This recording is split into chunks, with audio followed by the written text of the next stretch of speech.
पहिला चाहिँ मैबाट स्टार्ट भयो। अब म टिमको सबभन्दा सिनियर मोस्ट ब्याटर हो। मैले 30-40 60-70मा गएर त्यसरी विकेट फाल्छु भनेपछि टिम कहिले पनि अब नेपाल पुलिस क्लब उनीहरू डिफेन्डिङ च्याम्पियन हो, उनीहरूसँग अब म जस्तो ब्याट्सम्यानले एक्सपिरियन्सले यसरी मिस्टेक गर्छ भने उनीहरू कहिले पनि माथि आउन दिँदैन। सो प्राइमेरी मिस्टेक मैबाट भयो। अब त्यहाँबाट अब एक्सपेक्टेसन मात्र थियो, तर it could not catch up त्यहाँबाट कहिले। त्यही सबभन्दा ठुलो मिस्टेकै मेरो भयो। जस्तो यसपटक अलिकति डाउन द अर्डर पनि आइरहनु भएको छैन। एनपिएलको एक्सपिरियन्स पनि होला, अरू एक्सपिरियन्स पनि होला, बागमती टिमलाई ब्यालेन्स गर्नलाई चाहिँ आफ्नो पोजिसन सेक्रिफाइस गर्नुभएको छ। कतिको सहज भएको छ त्यो भनौँ 4, 5, 6मा आएर चाहिँ खेल्नलाई?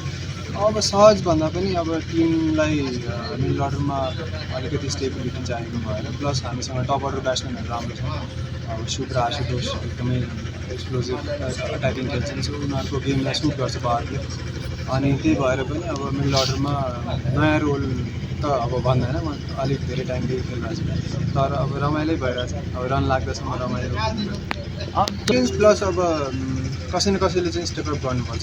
अब जस्तो बोलिङमा सन्दीपले रिजनले गरिरहेछ, रेगुलरली गरिरहेछ होइन। अब त्यसरी नै ब्याटिङमा मैले गर्नैपर्छ।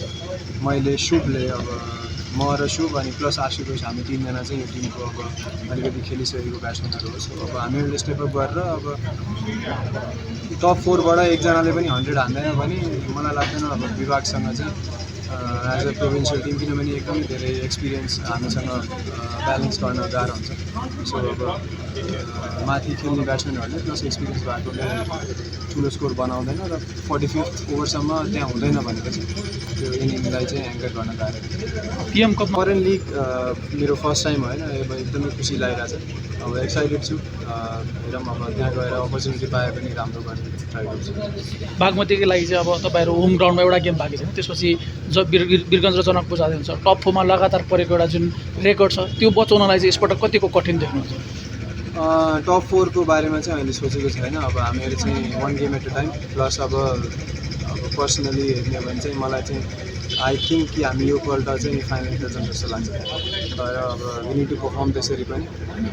तर अब त्यही हो हाम्रो मेरो पर्सनल एम भनौँ कि अब ड्रिम भनौँ, एउटा पिएम कप चाहिँ जित्ने, बागमतीबाट खेलेर जित्ने। कतिको चाहिँ टिम हेर्ने हो भने चाहिँ गाह्रै हुन्छ, किनभने अब हाम्रै प्रदेशबाट पनि लास्ट पिएम कपबाट अब नन्दन योपल्ट छैन।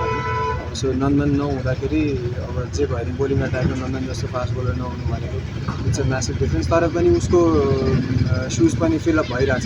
Dayanand is a very good prospect होइन, अन्डर 19बाट आएको छ। सो त्यो फिलअप चाहिँ हुन्छ, तर अब त्यही हो त्यो फिलअप गर्दा गर्दै फेरि अब जसले फिलअप गर्यो त्यसैलाई विभागले लग्छ। सो अब होपफुली अब आउने वर्षहरूमा चाहिँ प्रदेशहरूमा फाइनेन्सियली त्यो त अब म्यानेजमेन्टको कुरा होइन, उहाँहरूले केही सोच्दै हुनुहुन्छ। त्यो भयो भने चाहिँ अलि टिम कम्बिनेसनहरू चाहिँ सजिलो हुँदै जान्छ। Thank you. Thank you.